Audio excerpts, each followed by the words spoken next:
All right. Hi, everybody, and welcome to one of our Redmoor Health podcasts. I'm Natalie Balmain. I am in PR and comms at Redmoor, and I'm delighted to be speaking today to one of our programme directors, Helen Holmes-Fogg. Hi, Helen. Hi. Hi. We are going to be talking about some of the incredible volunteering work that Helen has been doing and supported by Redmoor as part of our corporate social responsibility programme. If anybody was going to be the person to take charge and blaze a trail in doing this, it was going to be Helen. So I'm really excited to talk to her today about the work that she did volunteering at St Gregory's Catholic Primary in Preston, where she went in and talked to the kids about careers in healthcare, specifically her role, because a lot of kids, I know I left school going, oh, you can be a banker or a postman or a doctor. And there are so many subsets of roles in healthcare and every industry that are so important. So this was a really, really important piece of work. So, hi, Helen, how are you doing? I'm good, thank you very much. Good. So tell us about what you did. How did you get involved with St Gregory's Catholic Primary and go in and do this piece of work with them? So as part of the NHS, because I've been in the NHS for too many years to actually record now, makes myself look really old, there is a scheme that runs for schools, for the actual academic schooling, where the NHS, anybody who works in the NHS can register on a portal. You can give all your background and give your portfolio, and then they're able to then resource different skill sets throughout the NHS, and the schools can bring those people in. So I basically registered. It's something that I've always been quite passionate about, but never really had the time to do, bringing my own children up. And I thought, do you know what, now's the time to do it. So I registered and I got matched up with St Gregory's. Fantastic. So this is a national scheme that you can get involved in. Anyone who works in the NHS, any department, where can they find this portal to register, Helen? Can you tell us? Not off the top. If you don't know off the top of your head, we'll link it in the... Yes, I'll put a link in. Brilliant. It's such an important thing to do. Like I said, I left school with really terrible careers advice that, you know, you could probably do the jobs that you could see in the YMCA lineup, and that was about it. So this is obviously really meaningful work, but it doesn't mean anything if you're not supported and enabled by your company to do this. Now, we both work for Redmoor Health. Can you tell us a little bit about how you felt empowered by Redmoor to be able to go out and do this work? Yeah, so obviously from Redmoor's perspective, we're always really aware and mindful that the future generations of the NHS and in our support of it, it's really important to share our knowledge, our learning. Because like you say, when you talk to your careers advice at school, it tends to be fairly generic, the NHS, and we tend to think of doctors and nurses and a lot of the clinical aspects of the NHS. But like you say, there's so many different roles, and I never intended to do what I did. I actually sort of did it as a redirection of my career, and it's been wonderful. So Redmoor supports a day's volunteering every so often to make sure that we can sort of share that learning and open up people's eyes to the world that we live in as well. I think that's incredible. I mean, just to give people who are tuning in a little bit of a background who don't know, what we do at Redmoor, we're heavily involved in assisting the NHS, supporting the NHS with its digital transformation, amongst other things, amongst communication and digital communication and optimization of patient flow and all of those kind of things. But, it is a big moment for the NHS at the moment, a big ongoing moment in terms of digital transformation. It's something that's definitely going to change the way that services work. It's going to change the way that patients access services, hopefully for the better. It's going to make life, less stressful and increase capacity for the NHS workforce. So there's lots of emerging roles. Am I right? In thinking, things like digital and transformation leads, roles that might not typically be associated with the healthcare system. Yeah, you're absolutely bang on there. So basically, as part of the recognition that digital is a large part of our world, it's not just the NHS. If we think about how we participate in life on a daily basis, there's not many people nowadays who don't order things online, their Amazon accounts, and they're doing their shopping and the banking online. And it's been around in the NHS for many years. It's suddenly got its title of digital health. COVID's obviously put a massive springboard under that journey for the NHS, and we had to become sort of very digitally orientated to make sure that we could continue to deliver a sound and robust NHS for our patients through that period. So all of the online consultations and the telephony and the triage first situation wouldn't have been possible without the technology and the digital capabilities that are out there. So the digital and transformation role as part of the additional roles in primary care networks was introduced last October in recognition that it is quite a specialist area, and all the guys at Redmoor have got a massive background in primary care, whether that's in general practice through to primary care networks and so forth, or from the supplier systems themselves. What we do is transfer that knowledge into how do you embed and engage that digital technology so it's not seen as something different, that it's actually seamlessly part of our day-to-day interaction with our patients and each other and our staff. And that is just such a huge piece of work. So there's definitely a broad range of skills available at Redmoor to do that, but it is something that, as we've said, in terms of educating young people and children about these roles, there's going to be a big need for these roles moving forward in the future as these kids are growing up. People who can manage digital systems and keep on top of the data. There's going to be a lot of data analyst roles moving forward. So did you feel a sense of sort of engagement and excitement from the kids that this was the way things were moving? It was really funny, actually, because obviously I live in a very adult orientated world, and we get very used to speaking to one another and in a world where we understand what we're talking about. And I sat down with these children thinking, I'm going to talk to them, because obviously a lot of my career has been around service delivery as well, urgent care services, etc. And so I started to talk to them about what I did in the NHS. And there were a few other NHS clinicians and surgeons in the room, which is highly exciting, and a neurologist. Who surgery on your brain is quite exciting from a children's perspective. And I sat down saying about what I did, and I could just see them glazing over as if to say, I don't really know what you're talking about there. So I quickly had to translate that into what would excite a child, what does it mean in their world. So that sort of like went from a manager in the NHS to, can you remember watching a film like Will Smith's the robot film? And they were like, yeah. And it's that, and all of the automation and the artificial intelligence that you've got in things like Roblox or Minecraft, and that was the connection then, and they started to understand what that meant. So after we had that, after I adapted myself into their world, that's when they started to understand the kind of things that we were trying to do, and not just speak to our doctors face to face, but we can actually speak to a whole myriad of clinicians and non-clinicians that support their care day to day.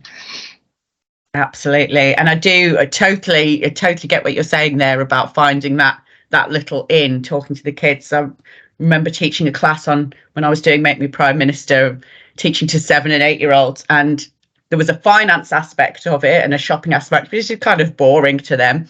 But once you introduce the AI aspect, right, we need to work this out, how much to give the robot, because the robot's going to go and do your shopping for you. Yeah, engagement. That was a win. That was a win. So well done. So just going back to obviously what Redmoor do and the fact that you were supported and able to do this, do you think that, the support you've been given is quite progressive? Are Redmoor quite sort of forward thinking in getting their teams involved in stuff like this? Absolutely. I mean, I think any employer who recognises the value of this kind of work and volunteering, and the added value that it gives, and it's us giving back to our communities. As an organisation, we do really have a massive social value, and understand. And both Mark and Alison, who sort of founded the company, have worked at grassroots, have seen, and obviously we're all patients. We all enter the NHS as a patient ourselves. So as an organisation, it's to support our staff to be able to do things like this is really meaningful. It makes us feel fulfilled in a lot of respects. It feels like we're giving something back, but it's also a massive opportunity for us to learn. I'm not naive enough to sit there. I actually learn probably as much from those children in that room as as they did from me, probably more than me from them, and it also helps shape who I am and my perspective going out into the world on a day-to-day basis. How do we then shape our services and our digital responses for children who are accessing the services? Because from the age of 13, the children can actually access NHS services of their own accord, and that's young. So how do we encourage and support our children to be able to access the NHS in that digital landscape? So it's been really, really helpful, and I really value the organisation for letting this happen. And it's we sometimes don't have those opportunities all the time now, do we? For all the digital that we do have, sometimes going in and just being able to read a room and go, oh, this is what you guys are looking for. Oh, this is what you're interested in. It makes a big difference, doesn't it? Absolutely, it does, definitely. And I think that it's not, those worlds don't collide very often. We spend how many years at school ourselves as individuals, and when we enter into the world of professions and careers and jobs, we're very distant from that unless we've got our own children. But even now, like you say, actually getting into a school and being able to speak to the teachers and see the children in their own environment, having a window into that was really special. Yeah, I can imagine. And we've talked about the impact that this has on the children. It's quite profound. It's had a big impact on you. But there's a reason that we're talking about this as well, isn't there? And we're sort of pushing this subject and the idea of doing this out there because it has a wider impact, doesn't it, on the community and on the system. I go back to the children for a second, but like you said, many children are disengaged from that world, the world of work. And so they leave school with all these wonderful qualifications, but very little confidence when it comes to what that they want to do. And actually, if we are giving kids that confidence, the impact that has on the community is huge as well, isn't it? Absolutely.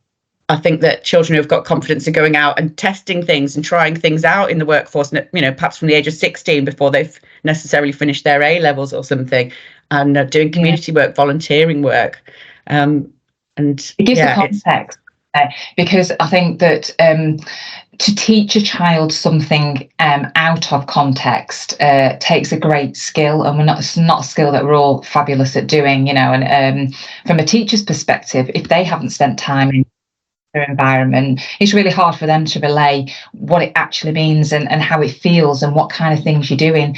And if you think about all of the NHS is the largest employer in Europe. I think we're still there. So there's so many different things to do. Even talking to my own grown-up children now, of which one of them has gone into the NHS themselves, it's just opening their eyes. And I sit and talk to them and I think, oh, actually, I take it for granted what I know to a large degree, but for many people the NHS is a very clinically orientated service, but to actually all of the support services that go around helping the clinicians, the surgeons, the GPs actually do their job day to day wouldn't happen if it wasn't for the staff in management, support services, estates, accounts, you name it, cleaning, all the rest of it that goes with it. And children from any academic ability, any interest, would be quite eyes wide open to understand all of the different things that they could potentially do within the NHS.